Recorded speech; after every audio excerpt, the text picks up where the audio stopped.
mbele yenu ni mshukuru sana mkurugenzi wa shule za Kaizerege pamoja na mwenyekiti wa bodi ambao sambamba na hawa viongozi wote na wao wameweza kutupokea, lakini wao nawashukuru kipekee kwa sababu wameweza kutualika au kunialika niweze kufika katika shule hizo. Mungu awabariki sana.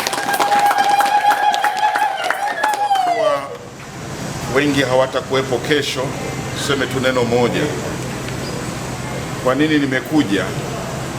Kwa sababu tunatamani shule zote ambazo au taasisi zozote zinazoendeshwa na watu binafsi lakini wanaomjua Mungu, tuwakumbushe ya kwamba wao ni wawakilishi wa Mungu, ni mabalozi wa Mungu, kuonyesha uzuri wa Mungu.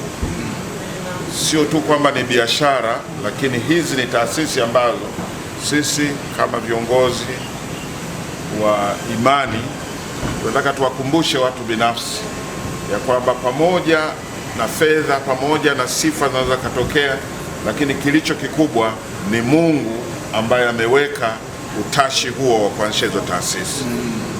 Niwashukuru sana waimbaji, niwashukuru sana kwa kutenga muda wenu na kuja kufanya mapokezi haya. Ninajua si mimi bali Mungu ambaye mnamtumikia. Amen.